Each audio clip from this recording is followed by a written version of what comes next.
루카 복음서 16장 야근 집사의 비유. 예수님께서 제자들에게도 말씀하셨다. 어떤 부자가 집사를 두었는데 이 집사가 자기의 재산을 낭비한다는 말을 듣고 그를 불러 말하였다. 자네 소문이 들리는데 무슨 소린가? 집사 일을 정산하게. 자네는 더 이상 집사 노릇을 할 수 없네. 그러자 집사는 속으로 말하였다.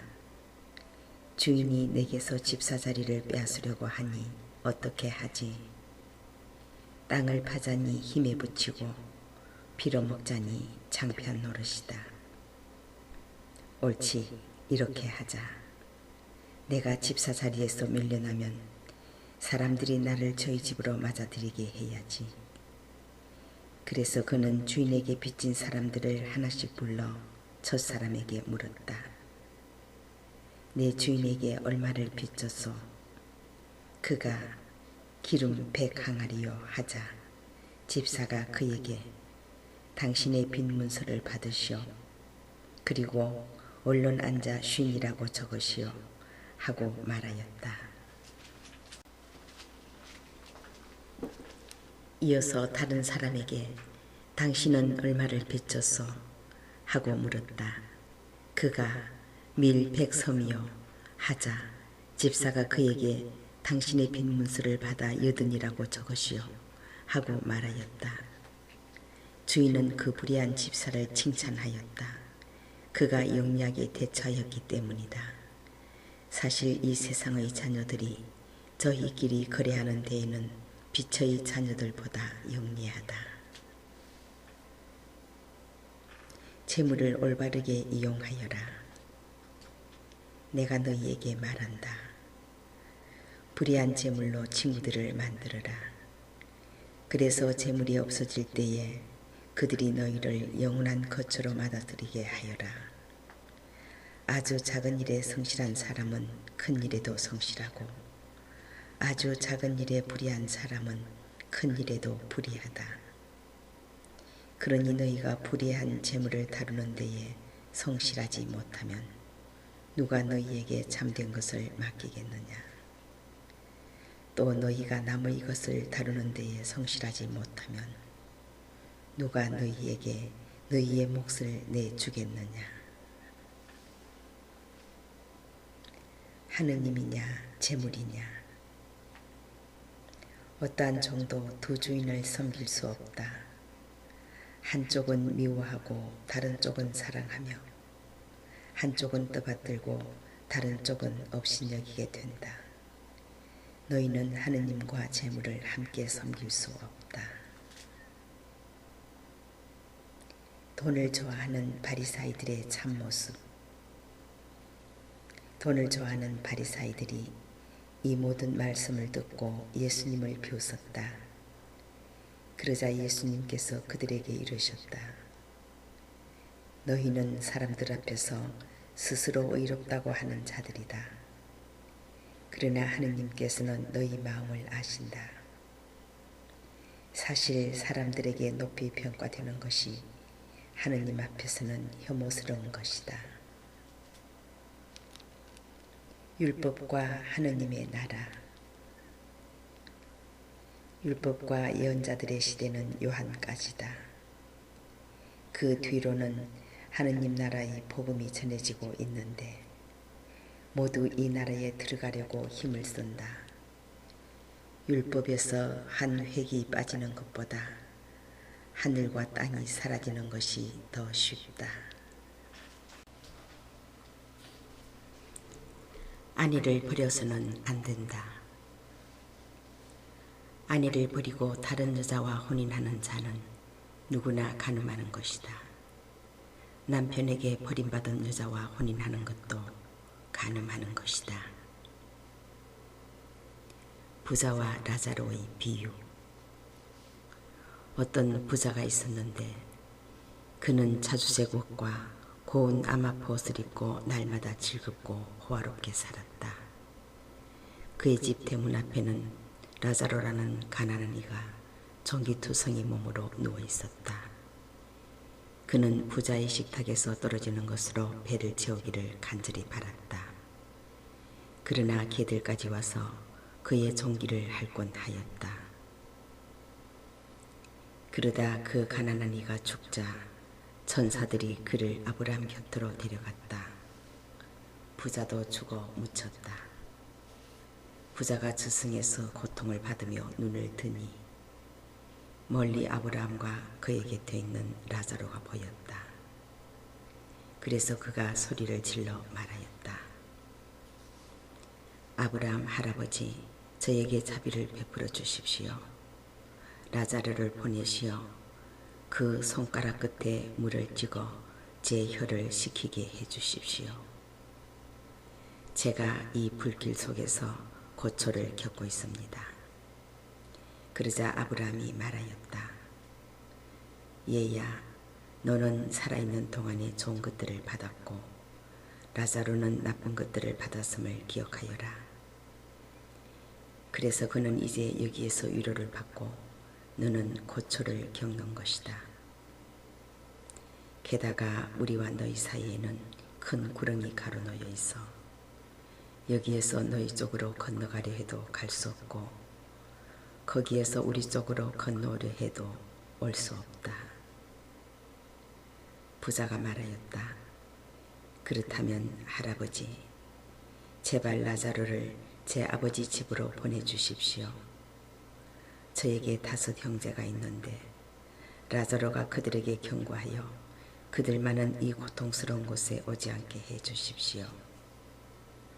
아브라함이 그들에게는 모세와 예언자들이 있으니 그들의 말을 들어야 한다 하고 대답하자 부자가 다시 안 됩니다. 아브라함 할아버지, 죽은 이들 가운데에서 누가 가야 그들이 회개할 것입니다 하였다. 그에게 아브라함이 이렇게 일렀다. 그들이 모세와 예언자들의 말을 듣지 않으면 죽은 이들 가운데에서 누가 다시 살아나도 믿지 않을 것이다. 루카 복음서 17장. 남을 죄짓게 하지 마라. 예수님께서 제자들에게 이르셨다.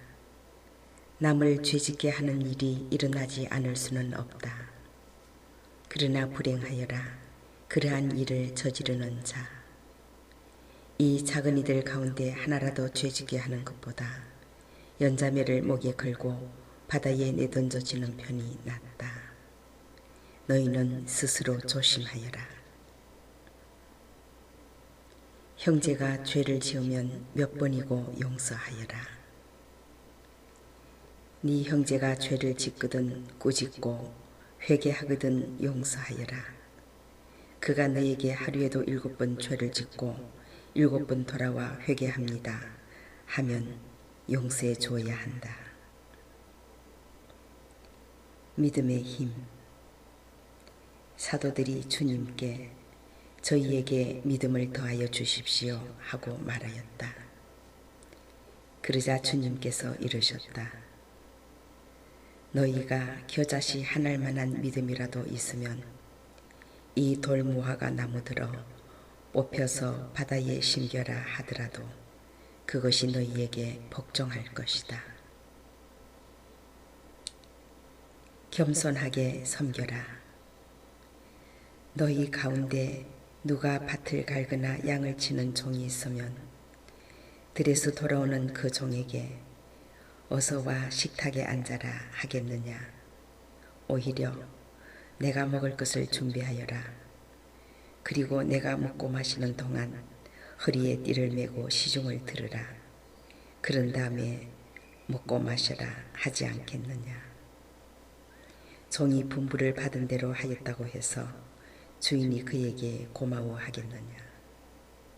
이와 같이 너희도 분부를 받은 대로 다 하고 나서 저희는 쓸모없는 종입니다. 해야 할 일을 하였을 뿐입니다 하고 말하여라. 나병 환자 10사람을 고쳐주시다. 예수님께서 예루살렘으로 가시는 길에 사마리아와 갈릴리아 사이를 지나가시게 되었다. 그분께서 어떤 마을에 들어가시는데 나병 환자 10사람이 그분께 마주왔다. 그들은 멀찍이 서서 소리를 높여 말하였다. 예수님, 스승님, 저희에게 자비를 베풀어 주십시오. 예수님께서는 그들을 보시고 가서 사제들에게 너희 몸을 보여라 하고 이르셨다. 그들이 가는 동안에 몸이 깨끗해졌다. 그들 가운데 한 사람은 병이 나은 것을 보고 큰 소리로 하느님을 찬양하며 돌아와 예수님의 발 앞에 엎드려 감사를 드렸다. 그는 사마리아 사람이었다. 그러자 예수님께서 말씀하셨다. 10사람이 깨끗해지지 않았느냐? 그런데 9은 어디에 있느냐? 이 외국인 말고는 아무도 하느님께 영광을 드리러 돌아오지 않았단 말이냐? 이어서 그에게 이르셨다. 일어나 가거라. 네 믿음이 너를 구원하였다. 하느님 나라의 도래. 예수님께서는 바리사이들에게서 하느님의 나라가 언제 오느냐는 질문을 받으시고 그들에게 대답하셨다. 하느님의 나라는 눈에 보이는 모습으로 오지 않는다. 또 보라 여기에 있다. 또는 저기에 있다 하고 사람들이 말하지도 않을 것이다. 보라 하느님의 나라는 너희 가운데에 있다.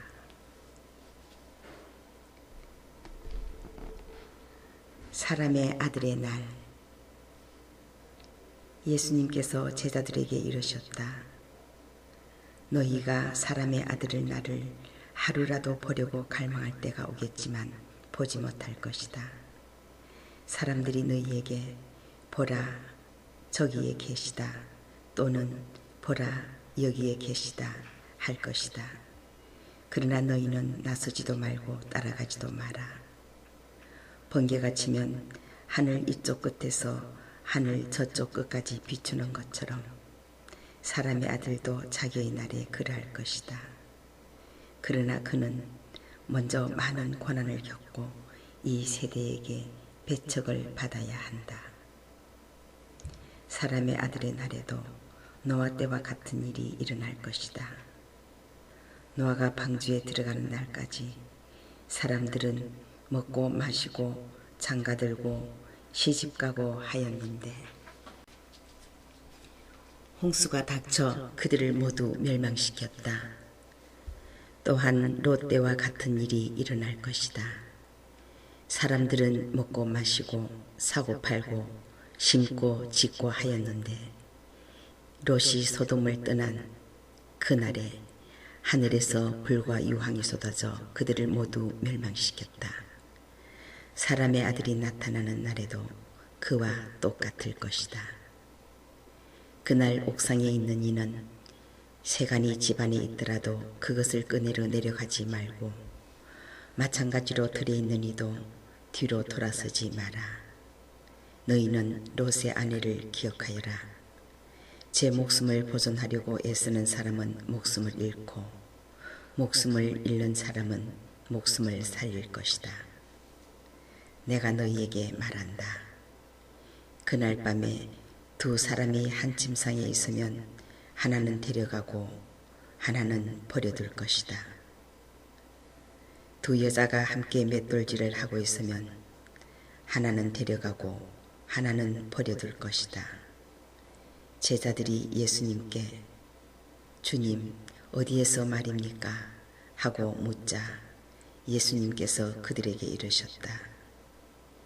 시체가 있는 곳에 독수리들도 모여든다. 루카 복음서 18장. 과부의 청을 들어주는 불의한 재판관의 비유.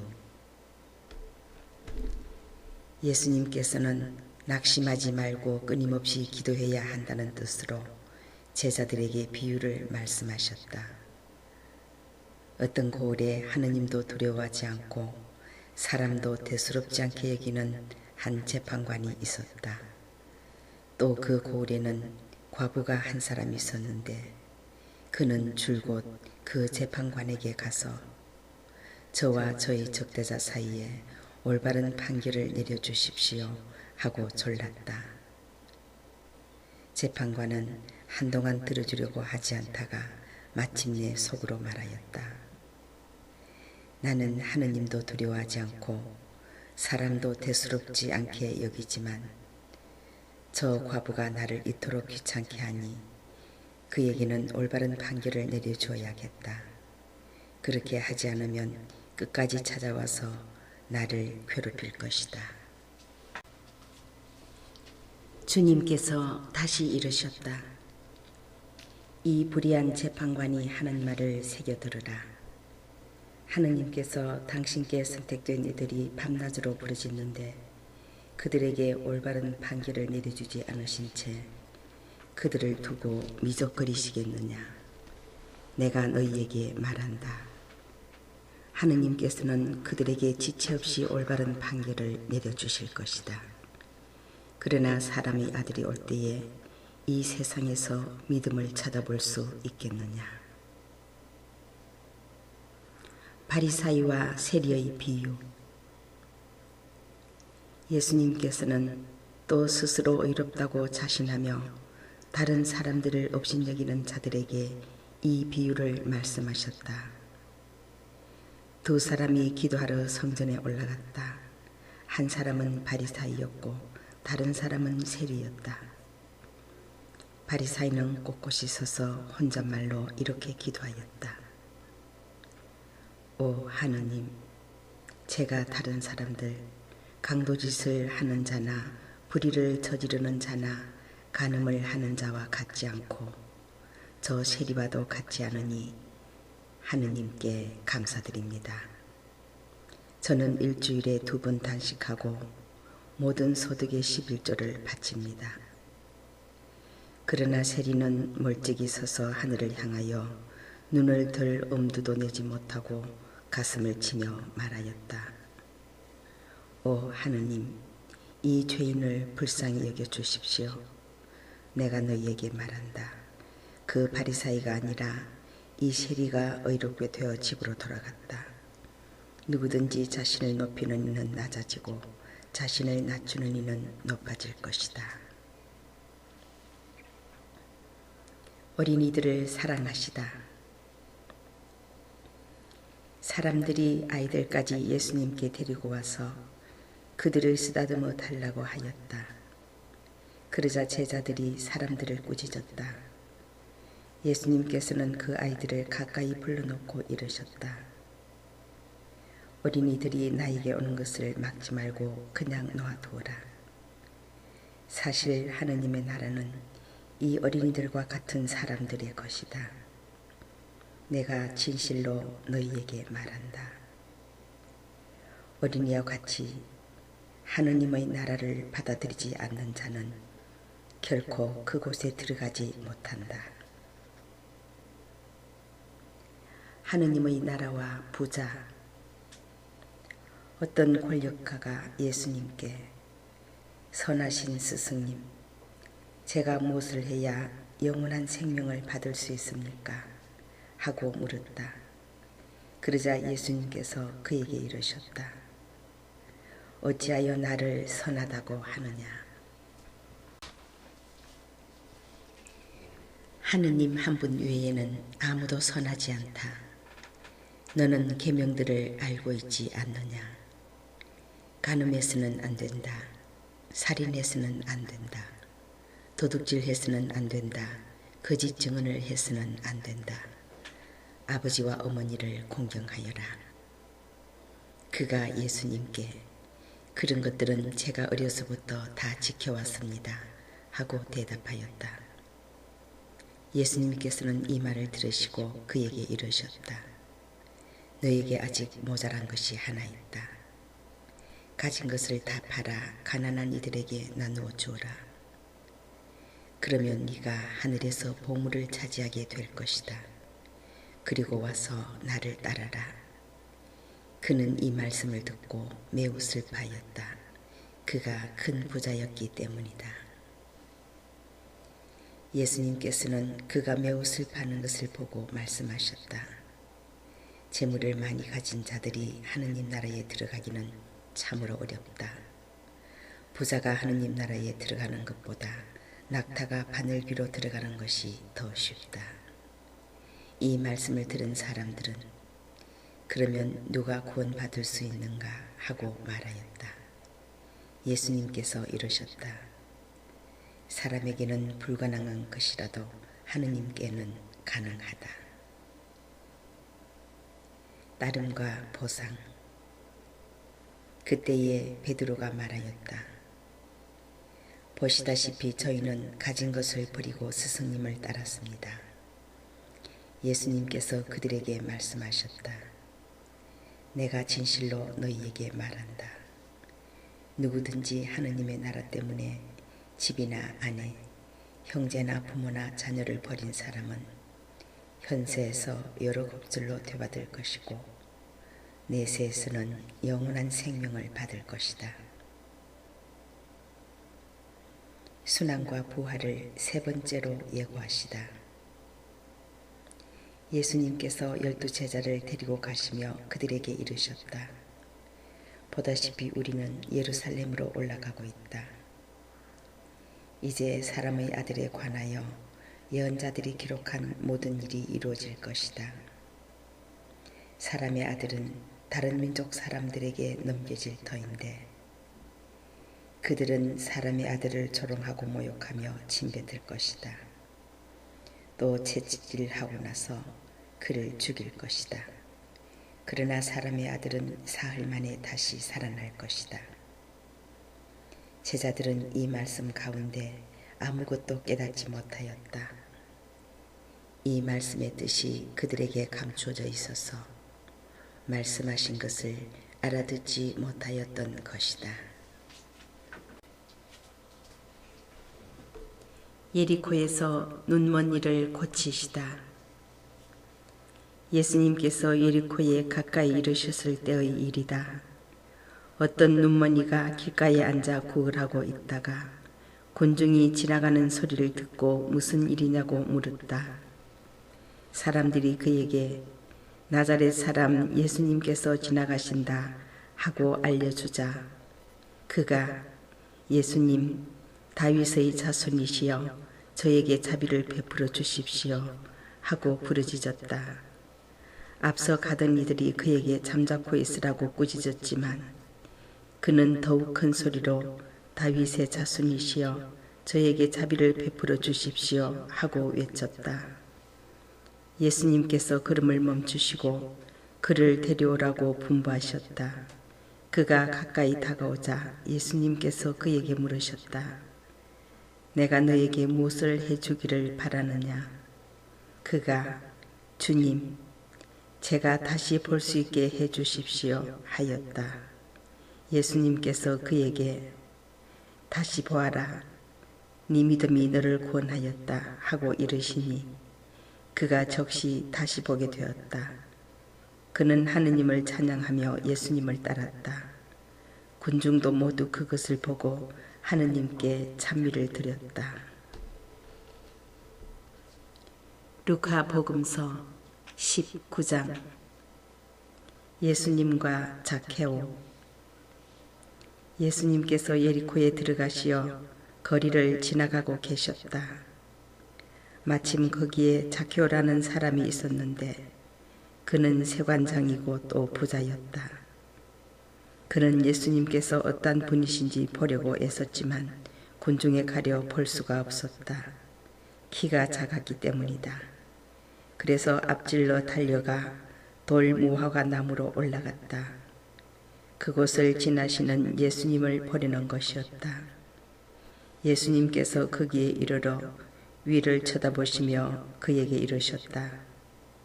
자케오야, 얼른 내려오너라. 오늘은 내가 네 집에 머물러야 하겠다. 자케오는 얼른 내려와 예수님을 기쁘게 맞아들였다. 그것을 보고 사람들은 모두 저희가 죄인의 집에 들어가 묵는군 하고 투덜거렸다. 그러자 zakhe오는 일어서서 주님께 말하였다. 보십시오, 주님. 제 재산의 반을 가난한 이들에게 주겠습니다. 그리고 제가 다른 사람 것을 횡령하였다면 네 곱절로 갚겠습니다. 그러자 예수님께서 그에게 이르셨다. 오늘 이 집에 구원이 내렸다. 이 사람도 아브라함의 자손이기 때문이다.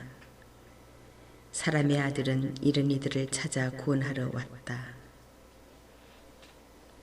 미나의 비유. 사람들이 이 말씀을 듣고 있을 때에 예수님께서는 비유 하나를 덧붙여 말씀하셨다. 예수님께서 예루살렘에 가까이 이르신 데다 사람들이 하느님의 나라가 당장 나타나는 줄로 생각하고 있었기 때문이다. 그리하여 예수님께서 이러셨다. 어떤 귀족이 왕권을 받아오려고 먼 고장으로 떠나게 되었다. 그래서 그는 종 10사람을 불러 10미나를 나누어 주며 내가 올 때까지 벌이를 하여라 하고 그들에게 일렀다. 그런데 그 나라 백성은 그를 미워하고 있었으므로 사절을 뒤따라 보내어 저희는 이 사람이 저희 임금이 되는 것을 바라지 않습니다 하고 말하게 하였다. 그러나 그는 왕권을 받고 돌아와 자기가 돈을 준 종들이 벌이를 얼마나 하였는지 알아볼 생각으로 그들을 불러오라고 분부하였다. 첫째 종이 들어와서 주인님의 한 미나로 10미나를 벌어들였습니다 하고 말하였다.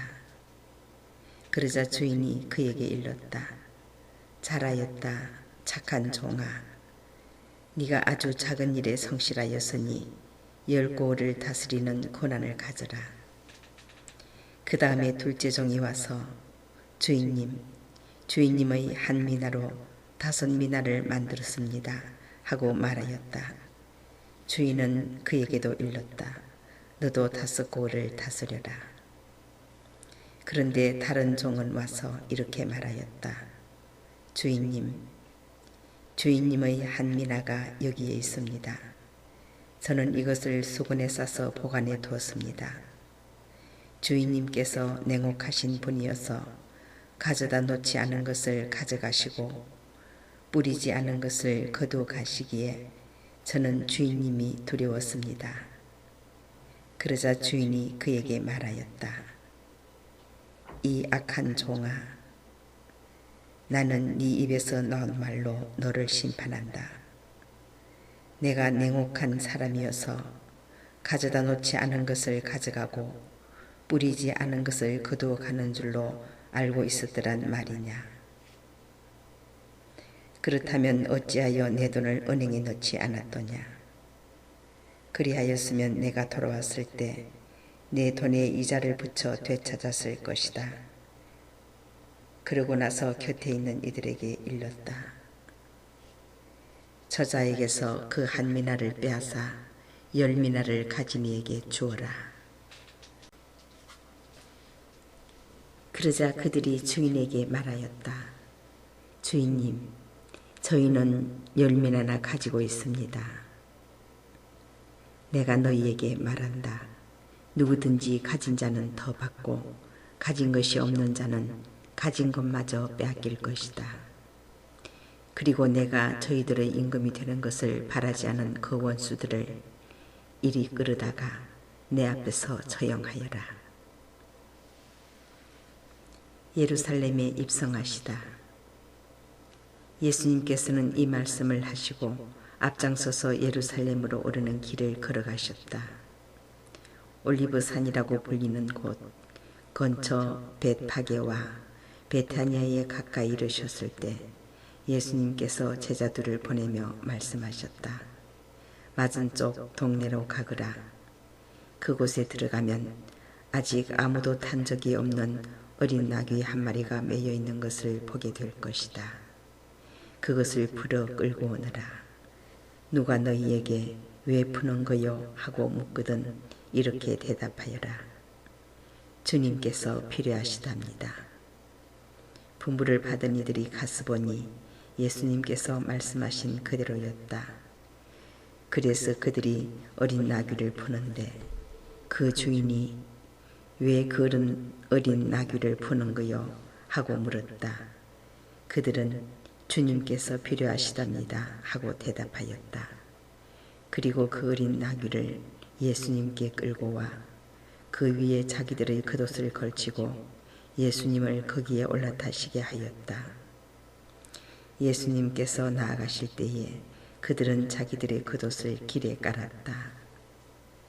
예수님께서 어느덧 올리브산 내리막길에 가까이 이르시자 제자들의 무리가 다 자기들이 본 모든 기적 때문에 기뻐하며 큰 소리로 하느님을 찬미하기 시작하였다. 그들은 이렇게 말하였다. 주님의 이름으로 오시는 분, 임금님은 복되시어라. 하늘의 평화, 지극히 높은 곳의 영광. 군중 속에 있던 바리사이 몇 사람이 예수님께 스승님, 제자들을 꾸짖으십시오 하고 말하였다. 그러자 예수님께서 대답하셨다. 내가 너희에게 말한다. 이들이 잠자코 있으면 돌들이 소리 지를 것이다. 예루살렘의 멸망을 예고하며 우시다. 예수님께서 예루살렘에 가까이 이르시어 그 도성을 보고 우시며 말씀하셨다. 오늘 너도 평화를 가져다 주는 것이 무엇인지 알았더라면. 그러나 지금 네 눈에는 그것이 감추어져 있다. 그때가 너에게 닥쳐올 것이다. 그러면 너의 원수들이 네 둘레에 공격 축대를 쌓은 다음 너를 에워싸고 사방에서 조여들 것이다. 그리하여 너와 네 안에 있는 자녀들을 땅바닥에 내동댕이 치고 네 안에 돌 하나도 다른 돌 위에 남아있지 않게 만들어 버릴 것이다. 하느님께서 너를 찾아오신 때를 네가 알지 못하였기 때문이다.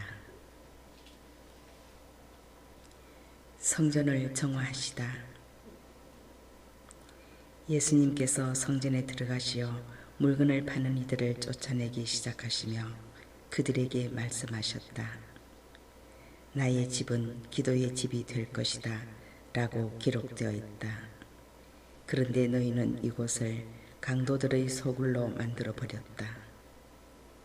예수님께서는 날마다 성전에서 가르치셨다. 수석사제들과 율법학자들과 백성의 지도자들은 예수님을 없앨 방법을 찾았다.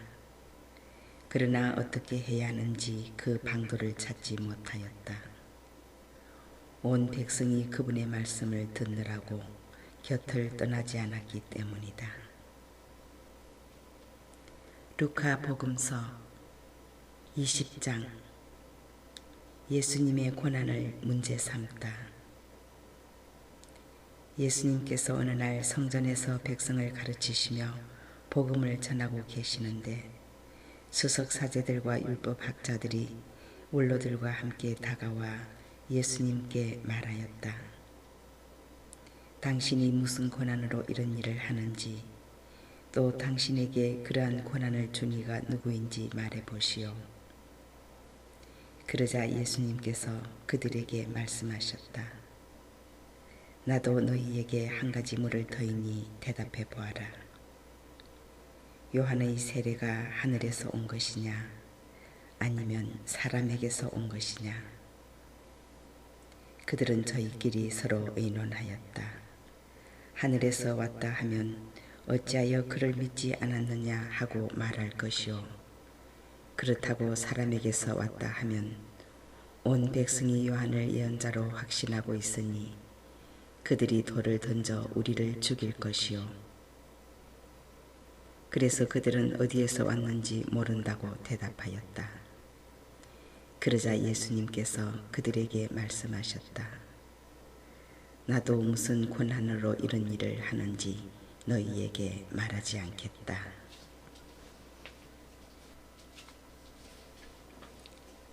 포도밭 소작인의 비유. 예수님께서 백성에게 이 비유를 말씀하기 시작하셨다.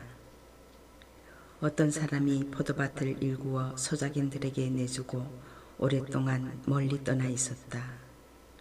포도철이 되자 그는 소작인들에게 종 하나를 보내어 포도밭 소출에서 얼마를 내놓으라고 하였다. 그런데 소작인들은 그를 매질하고서는 빈손으로 돌려보냈다. 주인이 또 다른 종을 보냈지만 그들은 그 종도 매질하고 모욕하고 나서 빈손으로 돌려보냈다. 그리고 또 세 번째 종을 보냈더니 그들은 그 종도 상처를 입히고 내쫓아 버렸다. 그래서 포도밭 주인은 어떻게 할까? 사랑하는 내 아들을 보내야겠다. 내 아들이야 존중해 주겠지 하고 말하였다. 그러나 소작인들은 그 아들을 보자 저자가 상속자다. 저자를 죽여버리자. 그러면 이 상속 재산이 우리 차지가 될 것이다 하고 서로 의논하면서 그를 포도밭 밖으로 던져 죽여버렸다. 그러니 포도밭 주인은 그들을 어떻게 하겠느냐? 그는 돌아와 그 소작인들을 없애버리고 포도밭을 다른 이들에게 줄 것이다. 사람들이 이 말씀을 듣고 그런 일은 있을 수 없습니다 하고 말하였다. 그러자 예수님께서 그들을 똑바로 보시며 말씀하셨다. 그러면 이렇게 기록된 말씀은 무슨 뜻이냐? 집 짓는 이들이 내버린 돌, 그 돌이 모퉁이의 머릿돌이 되었네. 그 돌 위에 떨어지는 자는 누구나 부서지고 그 돌에 맞는 자는 누구나 으스러질 것이다. 율법학자들과 수석사제들은 예수님께서 자기들을 두고 이 비유를 말씀하신 것을 알아차리고 당장 예수님께 손을 대려고 하였으나 백성이 두려웠다. 황제에게 세금을 내는 문제. 그리하여 그들은 기회를 엿보다가 선량한 사람처럼 꾸민 앞잡이들을 보내어 예수님의 말씀을 빌미로 그분을 붙잡게 하였다. 예수님을 직권과 사법권을 가진 총독에게 넘기려는 것이었다. 그들이 예수님께 물었다. 스승님, 저희는 스승님께서 올바르게 말씀하시고 가르치시며 사람을 그 신분에 따라 가리지 않으시고 하느님의 길을 참되게 가르치신다는 것을 압니다. 그런데 저희가 황제에게 조시를 내는 것이 합당합니까? 합당하지 않습니까? 예수님께서는 그들의 교활한 속셈을 꿰뚫어 보시고 그들에게 말씀하셨다. 데나리온 한 잎을 나에게 보여라. 누구의 초상과 글자가 새겨져 있느냐? 그들이 황제의 것입니다 하고 대답하였다. 이에 예수님께서 그들에게 이르셨다. 그러면 황제의 것은 황제에게 돌려주고 하느님의 것은 하느님께 돌려드려라. 그들은 예수님께서 하신 말씀을 빌미로 백성 앞에서 그분을 붙잡지 못하였을 뿐만 아니라 그분의 답변에 경탄하며 입을 다물었다. 부활 논쟁. 부활이 없다고 주장하는 사두가이 몇 사람이 예수님께 다가와 물었다. 스승님, 모세는 어떤 사람의 형제가 자식 없이 아내를 남기고 죽으면 그 사람이 죽은 이의 아내를 맞아들여 형제의 후사를 일으켜 주어야 한다고 저희를 위하여 기록해 놓았습니다. 그런데 7 형제가 있었습니다. 마지가 아내를 맞아들였는데 자식 없이 죽었습니다. 그래서 둘째가, 그 다음에는 셋째가 그 여자를 맞아들였습니다. 이렇게 7이 모두 자식을 남기지 못하고 죽었습니다. 마침내 그 부인도 죽었습니다. 그러면 부활 때에 그 여자는 그들 가운데 누구의 아내가 되겠습니까? 일곱이 다 그 여자를 아내로 맞아들였으니 말입니다. 예수님께서 그들에게 이르셨다. 이 세상 사람들은 장가도 들고 시집도 간다. 그러나 저 세상에 참여하고 또 죽은 이들의 부활에 참여할 자격이 있다고 판단받는 이들은 더 이상 장가드는 일도 시집가는 일도 없을 것이다. 천사들과 같아져서 더 이상 죽는 일도 없다. 그들은 또한 부활에 동참하여 하느님의 자녀가 된다. 그리고 죽은 이들이 되살아난다는 사실은 모세도 떨기나무 대목에서 주님은 아브라함의 하느님, 이삭의 하느님, 야곱의 하느님이라는 말로 이미 밝혀주었다. 그분은 죽은 이들의 하느님이 아니라 산 이들의 하느님이시다. 사실 하느님께는 모든 사람이 살아있는 것이다. 그러자 율법학자 몇 사람이 스승님 잘 말씀하셨습니다 하였다. 사람들은 감히 그분께 더 이상 묻지 못하였다. 다윗의 자손이시며 주님이신 예수 그리스도. 예수님께서 또 그들에게 말씀하셨다. 어찌하여 사람들이 메시아가 다윗의 자손이라고 말하느냐. 다윗 자신이 시편에서 말한다. 주님께서 내 주님께 말씀하셨다. 내 오른쪽에 앉아라. 내가 너의 원수들을 네 발판으로 삼을 때까지. 이렇게 다윗이 메시아를 주님이라고 부르는데 어떻게 메시아가 다윗의 자손이 되느냐. 율법학자들을 조심하여라. 예수님께서는 모든 백성이 듣고 있는 가운데 제자들에게 이르셨다. 율법학자들을 경계하여라. 그들은 긴 겉옷을 입고 나다니기를 즐기고 장터에서 인사받기를 좋아하며 회당에서는 높은 자리를, 잔치 때에는 윗자리를 좋아한다. 그들은 과부들의 가선을 덩쳐먹으면서 남에게 보이려고 기도는 길게 한다. 이러한 자들은 더욱 엄중히 단죄를 받을 것이다.